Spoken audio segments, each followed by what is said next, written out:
Alors, je vais dire quelques mots rapidement sur Maxwell. On est très heureux d'accueillir Maxwell Ramstedt qui bloqué à Montréal, mais comme beaucoup à distance, a gentiment accepté d'intervenir. Et alors, pour dire quelques mots sur lui, Maxwell Ramstedt, il est actuellement euh, postdoctorant à Montréal, à la fois au département de Social and Transcultural Psychiatry à l'Université de McGill et aussi au Jewish General Hospital de Montréal. De background, Maxwell est philosophe, il a une thèse en philosophie de l'Université de McGill. Euh, mais il a aussi une grande expérience en neurosciences, en psychiatrie computationnelle, en sciences cognitives. Et son domaine de recherche couvre les approches computationnelles et socioculturelles de différentes conditions psychiatriques, et bon, en particulier la dépression. Et puis s'intéresse particulièrement aux approches de méditation par pleine conscience et aux approches qui y sont liées, avec une approche originale qui va décrire ici, qui s'appuie quand même beaucoup sur les neurosciences computationnelles et notamment le framework, le cadre de l'inférence active. Et donc, son talk s'intitule Cognition incarnée et interoception. Donc, merci Maxwell et la parole est à toi. Merci beaucoup pour la très, très gentille et généreuse présentation et pour l'invitation. C'est vraiment un plaisir de partager ces travaux avec vous aujourd'hui. Donc, je suis basé à Montréal et je suis québécois, donc j'espère que l'accent ne posera pas trop de problèmes. Mais bon, on va faire avec, comme on dit ici. Comme Jérémy disait à l'instant, ma présentation s'appelle Cognition incarnée et interoception. Et puis, en gros, ma présentation va se passer en 3 temps. Donc, dans un premier temps, je vais essayer de motiver l'approche à l'interoception qu'on préconise dans notre groupe, c'est-à-dire l'inférence active. Donc, je vais présenter un petit peu des éléments pour motiver l'approche et pour contextualiser un peu ce que l'approche est capable de produire au final. Ensuite, on va passer à une description de l'inférence active directement là, comme approche. Et puis, la dernière partie de ma présentation, je vais appliquer, je vais présenter les travaux là, qui ont appliqué cette perspective de l'inférence active à l'interoception. Je vais commencer par la motivation et le contexte, comme je l'ai annoncé. Donc, dans le contexte de comprendre les processus interoceptifs du cerveau humain et du corps humain, notre angle d'attaque à cette question-là, c'est un angle d'attaque qui vient foncièrement de la physique. L'inférence active, des fois, ça peut être assez corsé mathématiquement pour ceux qui savent un peu là, le principe de l'énergie libre variationnelle, l'inférence active. Ça peut être assez difficile d'approche. Ma présentation va être surtout conceptuelle. Donc, on va discuter là, dans le fond des enjeux de manière assez précise, mais pas nécessairement s'enfoncer dans le formalisme là. Je pense que c'est plus intéressant étant donné nos intérêts ici dans cette conférence. Donc, la première introduction heuristique à l'inférence active au principe de l'énergie libre variationnelle, c'est dans le fond un constat. C'est le constat qu'on a des phénotypes. C'est le constat qu'on revisite les mêmes états caractéristiques de manière fréquente. Quand on parle de cognition incarnée, souvent on parle d'auto-organisation des systèmes. Donc, on est très intéressé par l'assemblage spontané des systèmes vivants, des systèmes biologiques. Ce qui n'est pas toujours apprécié dans ces conversations-là sur l'auto-organisation, c'est que la plupart des systèmes auto-organisés se dissipent. Ils se dissipent. C'est-à-dire qu'ils consomment les gradients autour desquels ils s'auto-organisent et ils tendent vers un état d'équilibre thermodynamique. Donc, on peut penser, par exemple, à un éclair. J'ai mis 3 exemples ici. Là. Donc, un de ces exemples, c'est un éclair. Et un éclair, c'est un phénomène qui s'auto-organise autour d'un gradient de charge, effectivement. Donc, il y a un déséquilibre dans la charge entre les nuages et la Terre. Et puis, en frappant l'éclair rééquilibre la situation, il élimine les gradients autour duquel il s'est auto-organisé. En physique, on dit que ces systèmes-là augmentent l'entropie du système général dans lequel ces phénomènes-là se produisent. L'entropie ici, c'est grosso modo une mesure du désordre du système. Donc, on passe d'un état ordonné où il y a plein de charges. Ici, il n'y a pas beaucoup de charges là. Donc, il y a un gradient finalement. Et puis, quand l'éclair frappe, le système retourne à un état d'équilibre thermodynamique. Finalement, il n'y a plus de gradient à exploiter. Le système est redevenu à l'équilibre. C'est comme une canette de coca qu'on laisse sur le comptoir. La canette finit par prendre la température de la pièce et puis le gaz qui était dissous s'y diffuse aussi. Donc, essentiellement, la plupart des processus auto-organisés servent à augmenter l'entropie. Ce qui est particulier, c'est qu'il y a une classe de systèmes auto-organisés, comme les lapins, les tigres et nous, qui résistent à cette dissipation. Et puis, une façon de comprendre ça, je vais pas rentrer trop dans les détails techniques, mais les systèmes comme les lapins, les tigres et nous, on s'auto-organise non pas à un état d'équilibre thermodynamique, où finalement, là, en québécois, on emprunte l'expression en anglais, le coke est flat. Hein, le coca, il est retourné à un état d'équilibre avec l'environnement. Nous, on s'auto-organise à un régime d'état très précis qui correspond à nos états phénotypiques. Donc, on est hors d'un régime d'équilibre thermodynamique. On s'auto-organise plutôt vers un ensemble d'états qui sont relativement stationnaires. Par exemple, je fais à peu près 178 cm et j'ai tendance à rester à cette hauteur souvent. Puis, il y a des variables plus dynamiques aussi qu'on peut comprendre comme ça, comme ma température interne est d'à peu près 36 degrés Celsius. On a comme ça des variables qu'on maintient à l'intérieur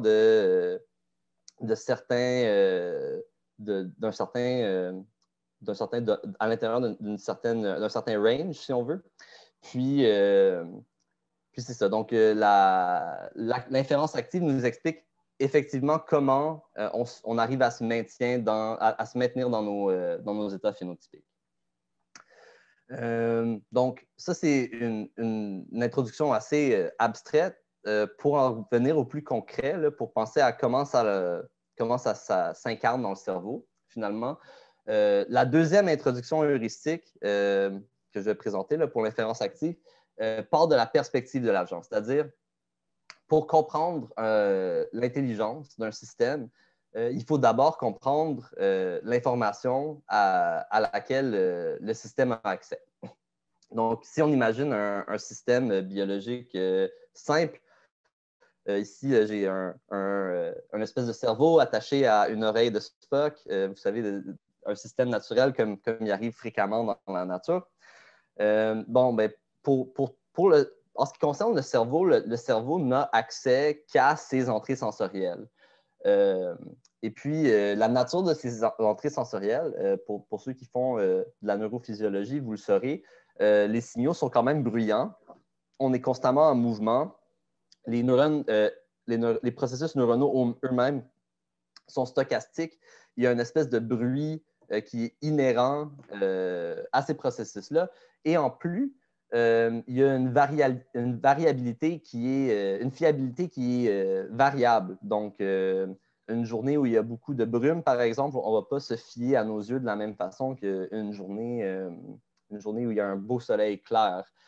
Et puis, bon, ce bruit, cette incertitude dans les signaux avec lesquels le cerveau doit, à tout moment, doit se confronter finalement à ces signaux-là, il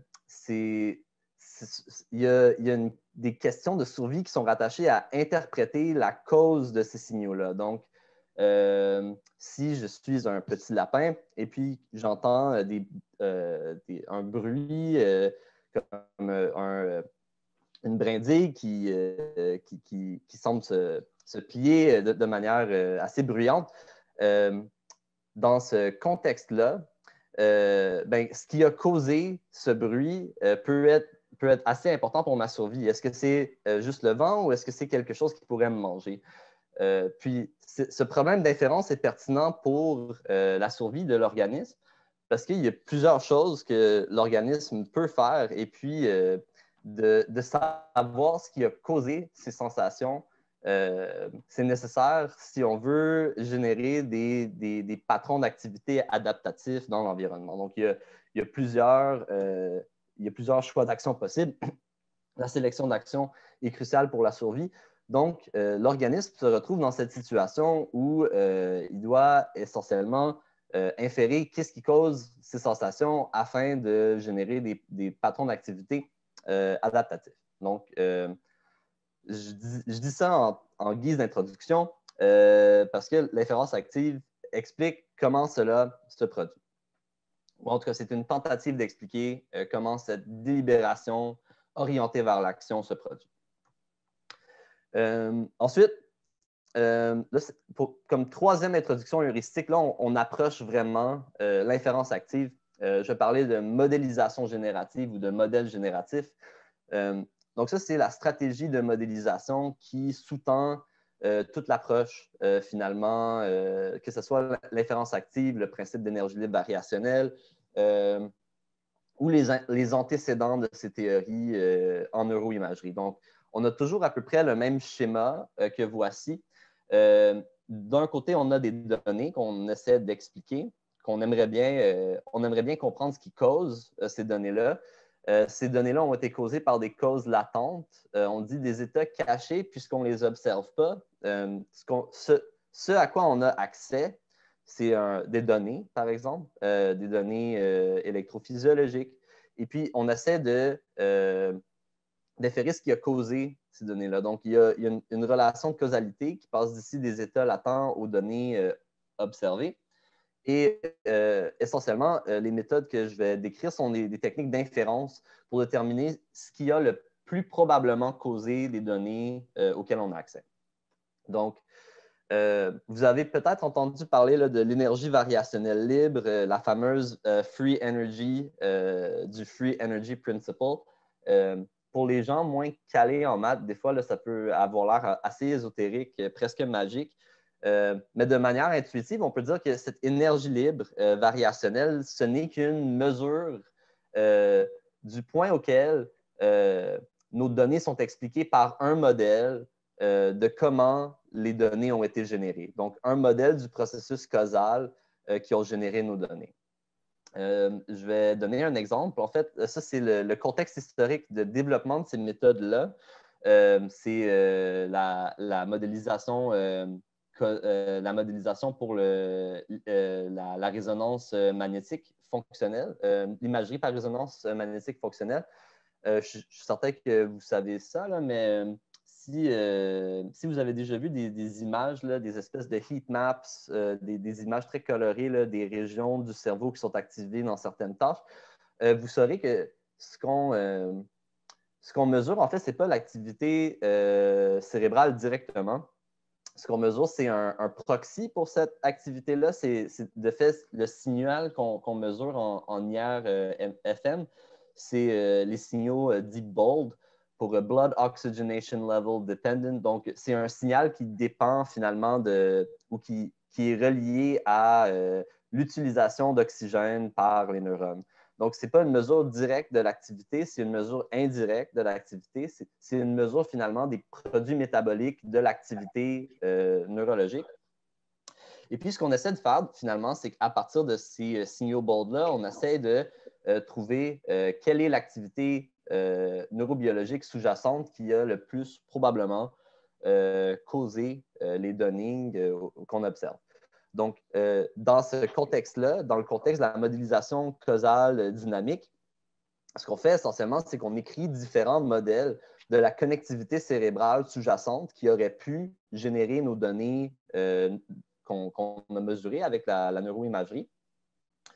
Et puis, ce qu'on fait, c'est utiliser cette mesure-là que je viens d'introduire, l'énergie variationnelle libre, pour, au fond, computer un score pour scorer chacun des différents modèles en termes de sa capacité d'expliquer les données qu'on a générées.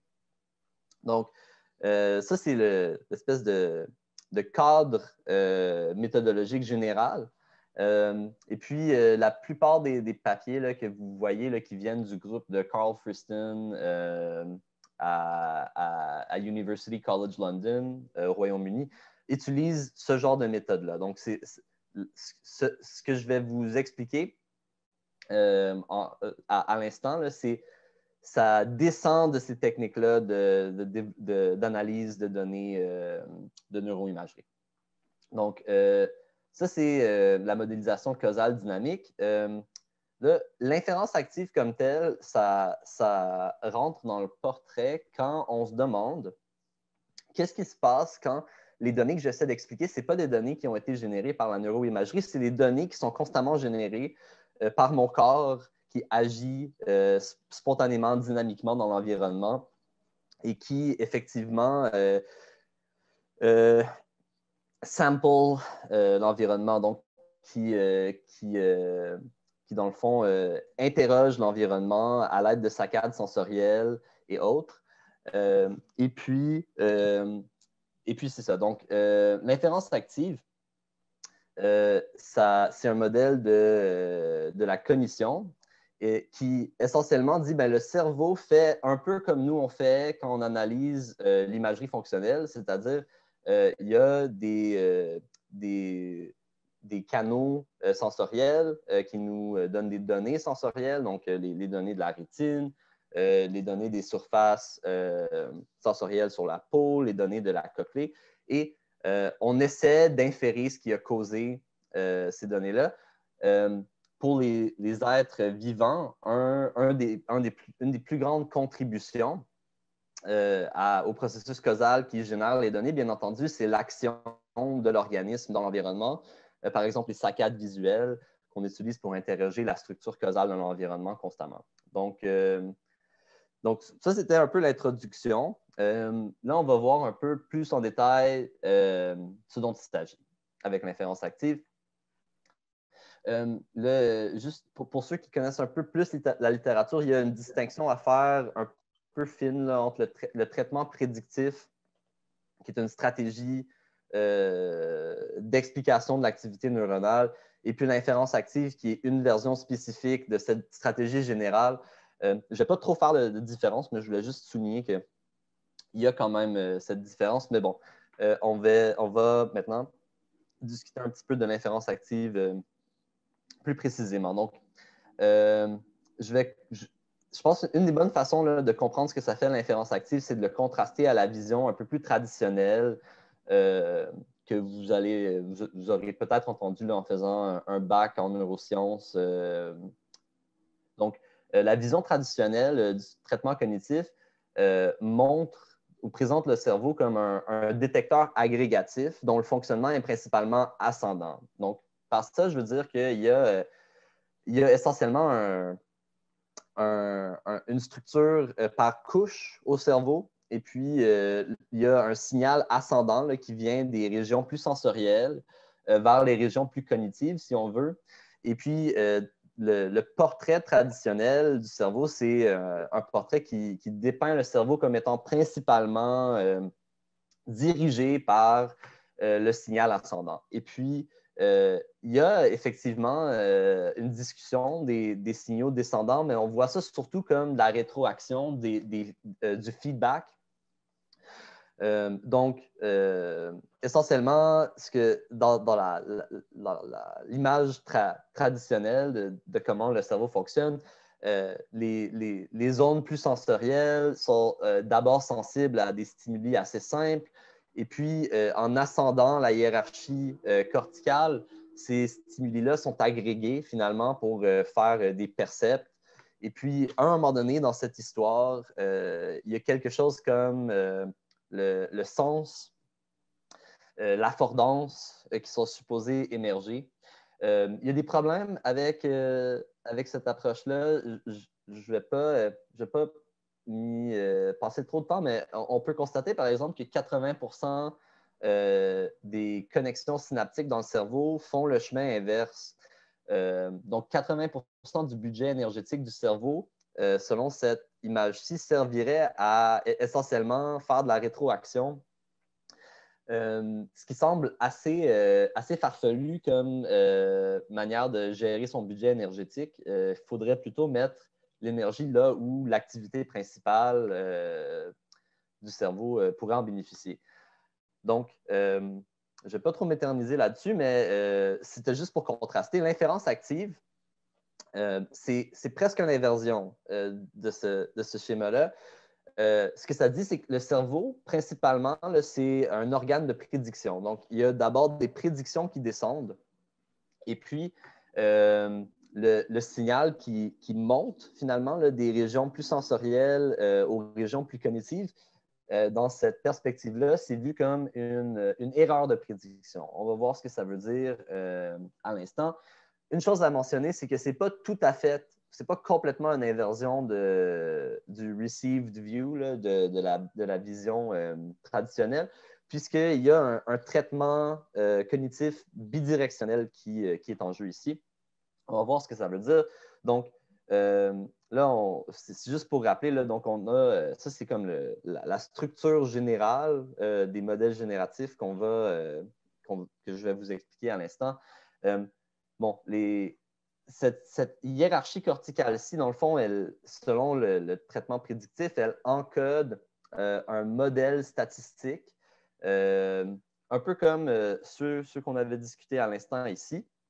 Donc, c'est un modèle statistique de comment les données sensorielles ont été générées. Donc, ici, on avait pour l'imagerie par résonance magnétique fonctionnelle, on avait des données à expliquer qui étaient ce signal bold et le modèle, c'était un modèle, comme je disais, de l'activité neurologique sous-jacente. Dans l'inférence active, on va avoir des données sensorielles à expliquer et le modèle, c'est un modèle des facteurs qui ont généré ces données sensorielles-là. Donc, c'est en bonne partie un modèle de l'action de l'organisme. Et c'est ce qu'on va voir à l'instant. Donc, on a encore ce schéma simple. Dans le fond, comment ça fonctionne dynamiquement, c'est qu'à chaque couche du cortex, il y a des prédictions qui arrivent de la même couche et de la couche supérieure qui apportent, si on veut, une prédiction concernant l'entrée sensorielle et puis sa valeur. Donc, chaque couche du cerveau essaie d'expliquer les entrées sensorielles détectées par la couche subordonnée. Et puis, la partie du signal qui n'a pas été expliquée s'achemine vers le haut dans le fond, pour confronter des hypothèses de plus en plus abstraites et de plus en plus haut niveau. C'est quand même intéressant de noter que ces processus-là de prédiction, ce n'est pas seulement cognitif, ça se passe aussitôt que la rétine.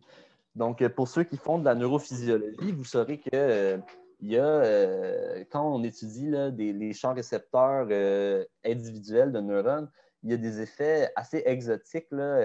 Il y a ce qu'on appelle l'antagonisme centre-entourage, où, par exemple, un neurone est stimulé maximalement s'il y a une discordance entre la stimulation que le centre du champ récepteur reçoit et puis la périphérie. Donc, c'est ça qu'on voit ici. Quand le champ récepteur n'est pas du tout stimulé, il y a une réponse assez bof, assez peu énergétique. Quand il y a une stimulation uniforme, il y a une plus grande production d'influx nerveux. Donc, c'est ça qui est représenté ici avec les petites barres. On voit là. Ici, il y a 3 influx nerveux qui sont produits. Ici, il y en a le double. Et puis, quand il y a une discordance entre la stimulation au centre et la stimulation aux périphéries, c'est là qu'on produit une réponse maximale. Donc, ça, c'est assez bizarre si on se dit que ce que le cerveau fait, c'est simplement d'encoder des propriétés géométriques assez simples des stimulus qu'on présente à la rétine. ce genre de phénomène-là commence à prendre son sens si ce que le cerveau fait, effectivement, c'est d'essayer d'anticiper sa prochaine sensation. Bon, j'ai dit qu'il y a un terme d'erreur, finalement, qui est minimisé successivement par l'ascension du signal d'erreur dans la hiérarchie corticale. Ça ressemble un peu à ça. Le cerveau, finalement, essaye de faire du model fitting, vous pardonnerez l'anglais. Il essaie de poser une courbe à un nuage d'entrée sensorielle. Donc, il y a des données sensorielles qui sont à expliquer. Je les ai caricaturées ici là, comme des points dans un espace. Ce qu'on essaie de faire au final, c'est d'ajuster, de minimiser la différence entre la valeur prédite de nos entrées sensorielles et puis des valeurs actuelles. Donc, c'est cette différence-ci entre l'entrée sensorielle qu'on a détectée, là, ça ici, et puis l'entrée qu'on a prédite. C'est ça, cette différence qu'on essaie de minimiser. Donc, cette différence-là s'appelle erreur de prédiction. C'est aussi équivalent à cette free energy, l'énergie libre variationnelle qu'on avait discuté. Essentiellement, ce qu'on dit, c'est qu'un bon modèle, c'est un modèle qui prédit les entrées sensorielles avec le moins d'erreurs possible. Dans la théorie de l'inférence active, il y a deux façons principales de minimiser l'erreur de prédiction. La première est assez évidente, c'est de changer le modèle pour mieux correspondre aux entrées sensorielles qu'on perçoit. Donc, si on a ce nuage de données sensorielles, ce qu'on peut faire, c'est simplement changer le modèle.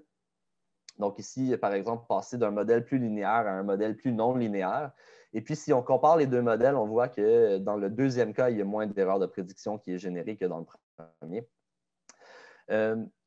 Pour ceux qui font de la psychiatrie, il y a une manière d'exploiter le fait qu'on peut trop ajuster notre modèle pour expliquer un peu la phénoménologie là, de certains états psychiatriques. On pourra en discuter un peu plus dans la discussion. Je ne veux pas m'éterniser là-dessus, mais pour ceux qui font des maths, vous savez que pour un ensemble de données avec n entrées, on peut prendre un polynôme de degré n plus 1, donc une fonction mathématique qui arbitraire au final, là, qui élimine complètement notre erreur, là, qui passe par tous les points de notre distribution, mais qui alors ne correspond plus à rien dans la réalité. Donc, un des tournants conceptuels de l'inférence active, c'est de dire ben, l'erreur, c'est le signal.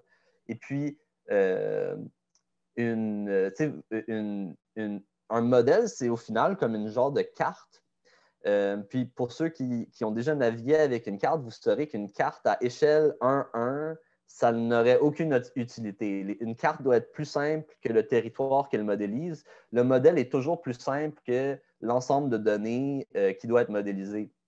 Donc, le signal d'erreur est au final le signal qui est traité par le cerveau. Le but, ce n'est pas de l'éliminer. Le but, c'est juste de le garder le plus bas possible au final. Donc, comme je disais, première façon de changer, de diminuer l'erreur le modèle pour mieux correspondre aux entrées sensorielles. On voit ici qu'un modèle qui permet un petit peu d'erreur de prédiction, pour lequel l'erreur n'est pas zéro partout, semble expliquer mieux les prochaines entrées sensorielles qu'un modèle qui essaierait trop d'éliminer l'erreur. Donc, première façon, comme je disais, changer le modèle. Deuxième manière de diminuer l'erreur de prédiction, c'est d'agir. Évidemment, si on veut, si on a une distribution de données qu'on préfère et puis qu'on ne la perçoit pas, une manière de faire, de diminuer l'écart entre les deux, c'est d'agir de sorte à produire les données auxquelles on s'attend. Et puis, dans ce cadre-là, l'action, au final, est aussi expliquée par la prédiction. Et puis, l'idée est quand même simple. Une action, c'est une prophétie autoréalisatrice. Donc, je vais vous donner un exemple. Je ne bouge pas. Et puis, selon cette théorie-là, une commande d'action, c'est effectivement une prédiction d'action. Donc, je prédis que je ne bouge pas. Je prédis que je bouge, c'est-à-dire, je ne bouge pas, je prédis que je bouge. Cette prédiction-là, eh bien, vu que je ne bouge pas, elle induit une erreur de prédiction. Ça, c'est un élément assez intéressant. C'est ça. On induit une erreur de prédiction en spécifiant les données auxquelles on s'attendrait si on bougeait. Et puis, ce signal d'erreur-là, lui-même, peut être utilisé pour ensuite guider l'action. Donc, on voit ici, là, ça, c'est un des aspects plus cool de la théorie, à mon sens, c'est que ce n'est pas juste une théorie de la perception, c'est aussi une théorie de l'action.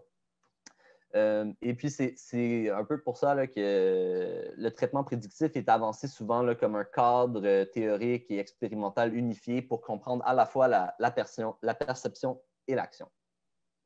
Souvent, ces approches-là sont présentées comme des approches bayésiennes. C'est essentiellement parce qu'elles se conforment au principe du révérend Bayes, là, qui est une grande figure en mathématiques. La loi de Bayes, c'est une manière de combiner optimalement les probabilités antérieures d'un phénomène avec la vraisemblance du phénomène. Donc, la probabilité antérieure, c'est la probabilité d'un événement X avant que les données soient prises en compte. La vraisemblance, c'est la probabilité d'un événement révisé à la lumière de certaines données. Et puis, dans les approches bayésiennes, mais la probabilité antérieure et la vraisemblance sont tous les deux modélisés comme des distributions normales ou des distributions gaussiennes. Ici, j'en présente une à une dimension, une gaussienne à deux dimensions. Ça ressemble un peu à ça. Puis, dans le fond, on dit, c'est qu'on a grosso modo une attente concernant la valeur de l'entrée sensorielle qu'on devrait percevoir avec une certaine incertitude qui est exprimée par le point auquel la distribution elle est plate, finalement. Je ne vais pas m'éterniser dans les maths, mais pour vous donner une idée, si on a Houdini qui tout à coup fait disparaître un éléphant devant nous, la computation d'une probabilité postérieure ici, là, donc, se fait en combinant la probabilité antérieure et la vraisemblance. Donc, la probabilité, en ce moment, c'est que le truc le plus probable, la probabilité postérieure, c'est que l'éléphant a disparu. Puis ça, c'est assez frappant parce qu'il y a une basse probabilité antérieure que l'éléphant disparaisse, étant donné que les éléphants sont des objets solides et ceux-ci ne se dématérialisent pas simplement comme ça, spontanément. Mais les données auxquelles j'ai accès disent il y a une haute vraisemblance que ça soit possible. Et puis, la manière optimale de combiner ces données-là est donnée par la loi de Bayes que voici. Un aspect assez intéressant, c'est que de ce cadre mathématique, c'est que la probabilité postérieure à un moment peut être utilisée comme la nouvelle probabilité antérieure à un moment d'après. Donc, il y a une espèce on dit un bootstrapping qui est possible ici. Et pour revenir au modèle cérébral, quand je dis que les connexions descendantes portent des prédictions, ce que je veux dire, c'est qu'ils portent les probabilités antérieures. Et puis, les erreurs de prédiction, finalement, se combinent, portent de l'information qui a été combinée aux entrées sensorielles. Donc, ils portent des vraisemblances. Donc, le philosophe Andy Clark a appelé ce schéma-là « apprendre au paradis du bootstrap ».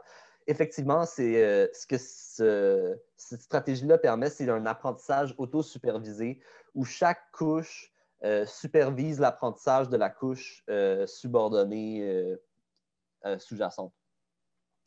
La hiérarchie, ça sert finalement à représenter des informations de plus en plus abstraites et comprimées.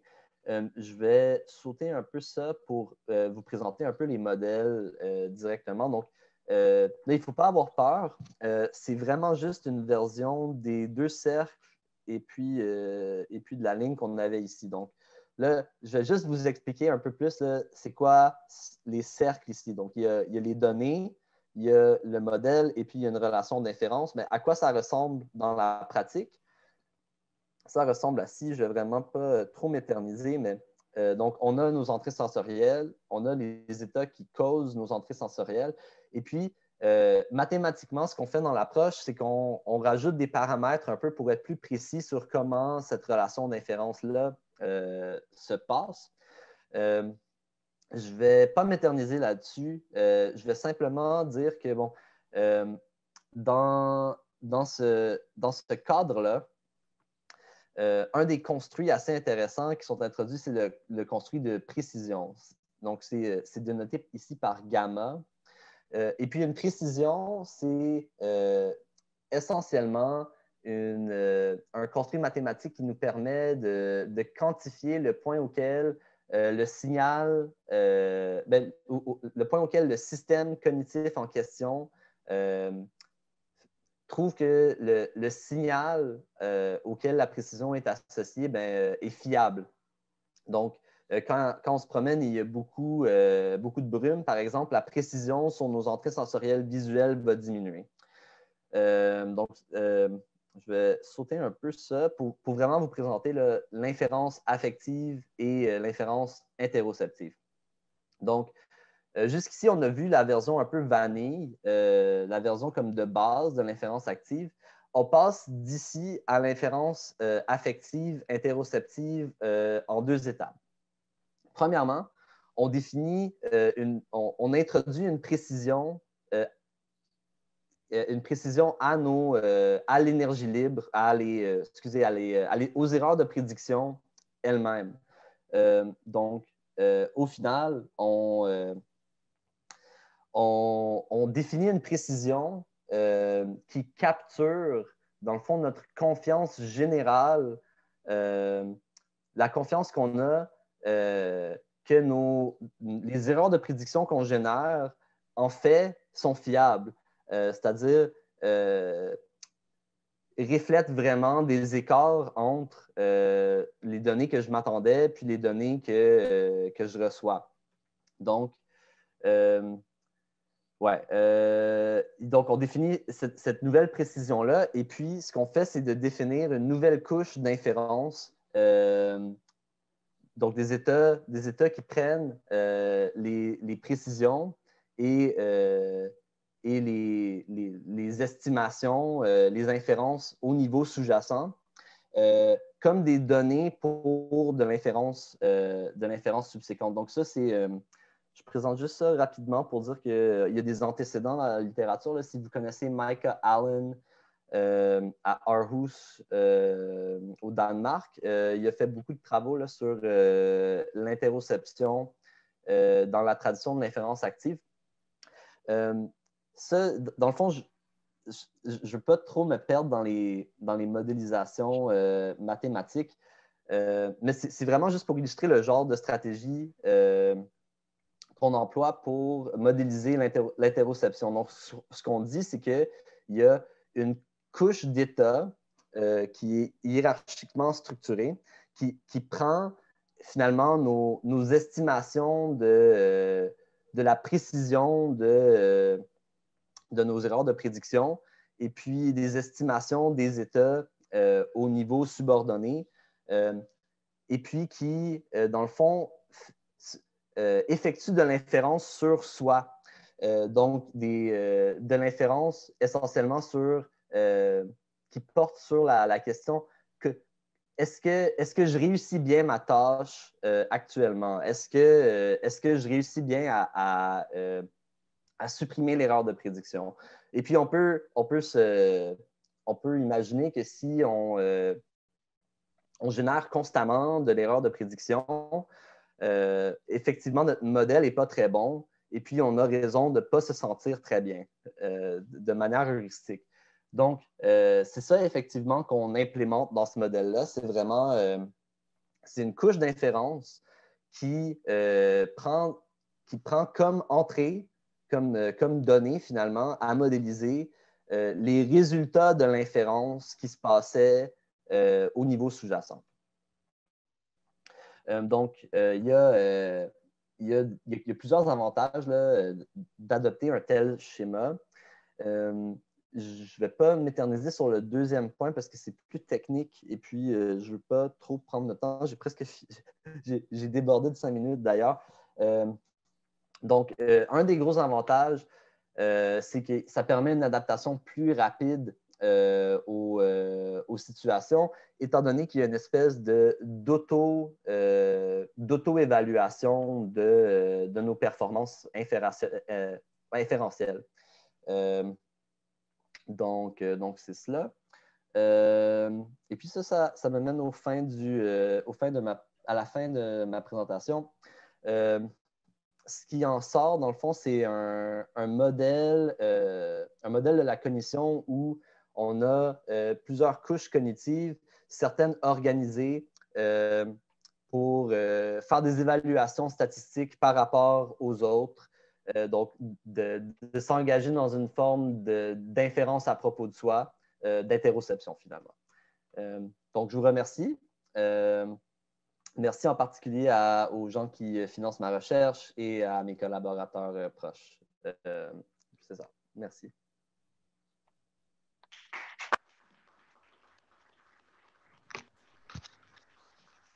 Merci Maxwell. Est-ce qu'il y a des questions dans la salle? Alors, effectivement, on est donc sur la salle et sur les spectateurs aussi, si vous voulez lever la main. Alors, merci beaucoup à Maxwell parce que moi, ça fait pas mal de temps que je lis tes papiers de Carl Friston, tout ça, quand on n'est pas mathématicien, on comprend rien. On en parle sur les interfaces cerveau-machine. Il y avait Yelena qui avait fait sa thèse sur la P300 avec toi, Jérémy. Ouais, Jérémy, Bien, oui. et on en parlait avec Jérémy aussi, frais. J'en parlais avec Christophe Gold là, et Guillaume Dumas aussi. Et en fait, il nous l'a présenté très clairement. Et je voudrais juste souligner un truc, ce que j'ai compris, ce que je voudrais présenter aux non-mathématiciens, c'est que c'est quand même l'originalité du Free Energy principal, c'est que c'est un formalisme pour les sciences cognitives qui n'existait pas jusqu'à maintenant. La physique avec son formalisme, ouais, il y a une façon de modéliser mathématiquement la physique, mais jusqu'à maintenant, les sciences cognitives n'avaient pas de formalisme intégratif pour pouvoir modéliser le réel. On était assez métaphorique, on décrivait des boîtes, mais on ne savait pas comment quantifier ça.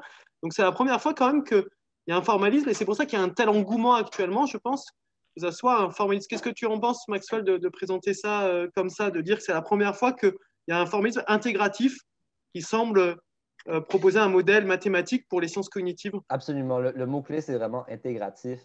C'est sûr qu'il y a des modèles formels dans les sciences cognitives. Hein. On fait du reinforcement learning. Vous pardonnerez hein, mon franglais. Là. Je suis habitué de parler de ces trucs-là plutôt en anglais. Mais donc, oui, il y a le machine learning, le reinforcement learning. Il y a plusieurs approches formelles en neurosciences, mais il y a jusqu'au développement du Free Energy Principle, il n'y avait pas d'approche qui était capable d'intégrer tous les différents aspects de la cognition, que ce soit l'action, la perception, l'imagination, la projection dans le futur.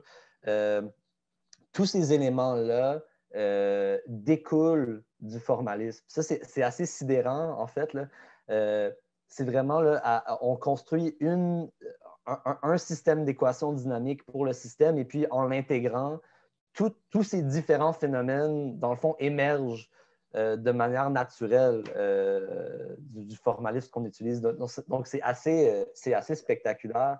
Un des avantages de ce formalisme-là, c'est justement qu'il est multi-échelle. Donc, la quantité qu'on discute souvent, la free energy ou l'erreur de prédiction, c'est une quantité qui peut être définie à toutes les différentes échelles auxquelles les systèmes existent au final et qui peut donc être utilisée pour définir des dynamiques. Dans notre travail, par exemple, on l'utilise pour définir des dynamiques qui sont à la fois cellulaires, à la fois organiques, des dynamiques du cerveau et puis les dynamiques sociales. Donc, c'est vraiment là, un formalisme très puissant dans ce sens-là. Oui, alors j'en profite pour poser une autre question, s'il y en a dans la salle aussi, mais la question qu'on se pose aussi, c'est comment ça, tu sais, avec les niveaux de Marr, comment ça s'implémente dans le cerveau, ce formalisme? Est-ce que le cerveau est bayésien?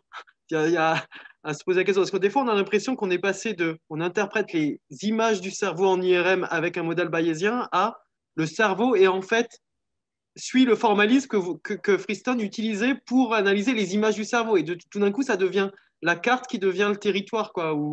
Voilà, qu'est-ce que... Ah ben, cet aspect méta-bayésien, je pense que c'est une des forces du formalisme. En fait, c'est sûr que il y a, personnellement, d'un point de vue philosophique, je suis instrumentaliste par rapport à ces modèles-là. Donc, je pense que tous les modèles scientifiques, finalement, sont des fictions utiles. Mais le Free Energy Principle il y a un coup assez intéressant qui dit ben, le cerveau aussi utilise des fictions utiles pour expliquer comment son sensorium, finalement, est généré à tout instant. Donc, en fait, il y a ce côté réflexif, on l'utilise beaucoup dans nos nouveaux travaux là, où ce qu'on veut faire, finalement, c'est échafauder une métascience métabésienne. Il y a un niveau d'application que je n'ai pas discuté. Bon, il y en a deux qu'on a discuté. Donc, l'application à la neuroimagerie, hein, les données, c'est des données de neuroimagerie. Le signal BOLD, le modèle, c'est un modèle de l'activité neurologique. Il y a l'inférence active où les données, c'est les données sensorielles et le modèle, c'est un modèle de l'organisme qui agit dans l'environnement. Mais il y a aussi tout un ensemble de théories qui sont en train de développer où les données qu'on veut expliquer, c'est les résultats de pratiques socioculturelles humaines, comme la psychiatrie. Donc là, les données, là, c'est des diagnostics qui sont posés par des psychiatres. Et puis là, le modèle, ben, c'est un modèle du processus diagnostique, mais tout d'un coup, on se retrouve dans le modèle. Nous, cliniciens et chercheurs, en fait, les modèles des deux premiers types se trouvent situés à l'intérieur de ce type de métamodèle. Donc, cette réflexivité de l'approche, c'est, à mon sens, une force. Et puis, on essaie de l'exploiter dans nos nouveaux travaux pour comprendre ce qu'on fait de manière métabésienne. Ouais, j'ai juste un waouh, quoi.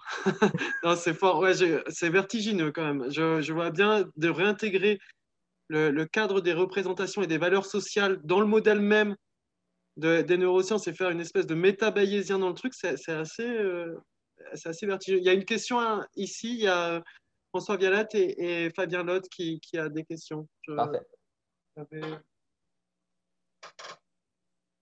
Donc, François Vialat qui peut poser une question. Et je voulais vous remercier pour. C'est bon? Oh, oui, j'entends. Vous entendez? Oui. Ok, je voulais vous remercier déjà pour la présentation sur le début, parce que ça a pu faciliter le suivi pour ceux qui n'ont pas trop l'habitude du côté modélisation. Tel que vous avez présenté votre modèle, il y a des parallèles à tirer assez forts sur le départ. Vous m'avez un petit peu induit dans cette direction-là, quand vous parliez de maintien d'état stationnaire, avec les modèles récents sur la gestion du stress, avec un organisme qui essaye de maintenir son homéostasie face aux demandes du monde extérieur, qui est l'allostasie. Et quand vous avez défini ce qu'il y a, c'est dommage parce que comme vous avez fait une grosse introduction pour bien comprendre le modèle, vous avez été obligé de passer très vite sur le modèle de l'interoception. Ce que j'ai cru comprendre de votre présentation, c'est que le modèle que vous posez de l'interoception, c'est un système d'autoprédiction de l'état interne. Ça poserait l'interoception comme un système de perception interne de l'homéostasie. Est-ce que je suis bien en raccord? Absolument, oui. Oui, tout à fait. Ok, donc dans ce cas, vous posez un modèle très large de ce qu'est l'interoception. Oui, absolument. Et puis, c'est pour ça que je faisais référence aux travaux de Micah Allen. Là, ce qu'on propose, en fait, c'est, comme vous dites, c'est très, très, très large et général. Ensuite, pour mettre de la viande un peu sur le modèle, il faut se poser des questions sur c'est quelle entrée sensorielle exactement qui nous intéresse? C'est quel type d'entrée sensorielle qu'on trouve intéressant? Donc, là, on peut vraiment, à partir d'un modèle très général et abstrait comme celui-là, se poser des questions le plus spécifiques sur quel type de processus interoceptif, tel type d'observation interne. Et puis, un truc qu'on a développé dernièrement, en fait, j'ai pas eu le temps, malheureusement, là, pour vraiment expliquer les détails du modèle d'interoception. Ça m'aurait sûrement pris un autre 30 minutes, là, mais il y a un aspect intéressant là, qui a été développé, c'est l'action mentale ou l'action interne. Donc, l'action, je l'ai décrit tout à l'heure comme une espèce de prédiction autoréalisatrice. Mais ces modèles-là qu'on développe, ben, ils ne portent pas seulement sur l'homéostasie, ils portent aussi sur l'allostase. Donc, sur le contrôle dynamique des points homéostatiques auxquels l'organisme doit se soumettre finalement. Là. Donc, ouais, c'est très général, mais je crois que ça peut être développé là, pour interfacer de manière plus directe avec la neurophysiologie de l'interoception. Fabien Lotte qui va nous poser une question.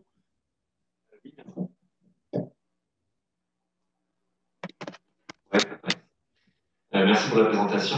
Moi, j'ai une question sur la partie avec la modélisation par l'influence active de l'affect.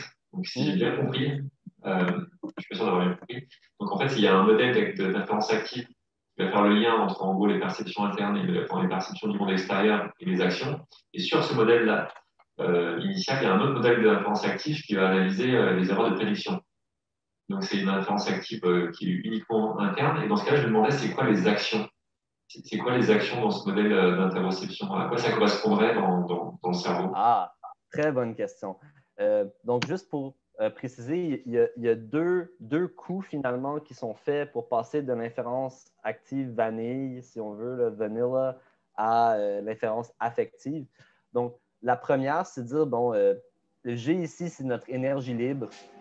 Vous pardonnerez le formalisme, mais je veux juste être clair. Donc, il y a ici, G, c'est l'énergie libre qu'on génère à tout moment, qui guide la sélection d'actions ici qui est représentée par le pi. Et puis, dans l'inférence active, l'action, c'est implémenté comme le choix de croyance à propos de comment les états inférés dans le monde changent. Donc, ici, là, on a la relation entre nos données et les états. Et puis, il y a une projection temporelle où on anticipe les entrées sensorielles à venir contingentes ou conditionnées sur les changements d'état dans le monde. Donc, une action qui est sélectionnée, c'est changer finalement les relations probabilistes entre les différents états dans le monde. Donc, on a notre énergie libre qui est définie ici et qui a un effet sur notre sélection d'actions.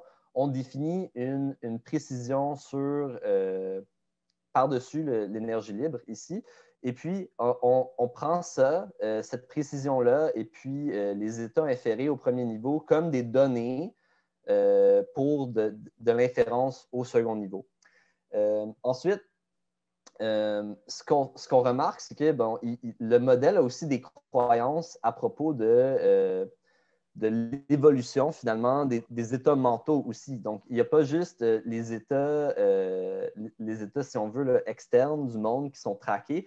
Il y a aussi ces états-là qu'on équipe finalement, on donne au système des croyances à propos de l'évolution de ces états-là. Une action mentale, finalement, je vais vous montrer dans un autre papier que j'écris en ce moment avec...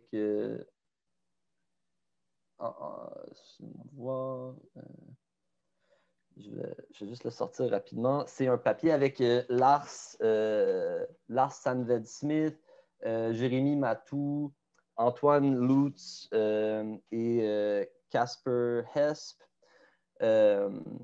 Donc, je vais vous montrer le modèle un instant. Ah. Voilà.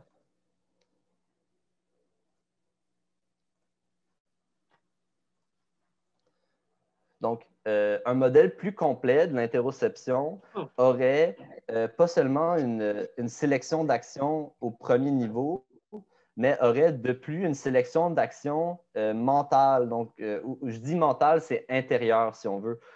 Donc, ça correspondrait, par exemple, dans ce papier-ci, c'est la sélection d'état attentionnel. Donc, ici, ça, c'est un modèle, ça vient d'un papier, justement, là, comme je disais, avec l'équipe que j'ai mentionnée. Et puis, ici, on introduit une troisième couche pour des raisons de contrôle, finalement. Là, je ne vais pas m'éterniser là-dessus, mais pour répondre à la question directement, on peut définir des actions au deuxième niveau qui agissent sur les états supérieurs. Donc, si on pense, par exemple, à des états émotionnels ou à des états attentifs comme des états d'ordre supérieur qui finalement opèrent par une inférence sur les états de niveau inférieur. Mais une action à ce deuxième niveau-là, ça pourrait, par exemple, être changer l'objet de focalisation attentionnelle. Ça pourrait être changer d'état émotionnel, par exemple. Donc, ce que ça nous permet de modéliser, c'est finalement un contrôle métacognitif de manière plus large. Et puis d'ailleurs, le papier en question s'appelle Towards a Formal Neurophenomenology of Metacognition. Et c'est ça qu'on essaie de formaliser finalement. On voit donc les grandes perspectives offrir. Juste, mais tant qu'on vous a tous les deux, Maxwell et Jérémy, du coup, et par rapport à la thématique de ce sujet, son implémentation dans les interfaces cerveau-machine et le neurofeedback du Free Energy principal, est-ce qu'en 5 minutes, avant d'écouter Saïb et de passer à la conférence suivante, quelle perspective vous voyez de comment implémenter ça dans les techniques de neurofeedback du futur? Si ça peut être résumé en 5 minutes. Très bonne question. Veux-tu y aller en premier, Jérémy? Ouais, je ne sais pas ce que je vais pouvoir dire d'intéressant, mais, non, je pense que c'est quand même un objectif à long terme, du moins, qu'on a en faisant ce travail.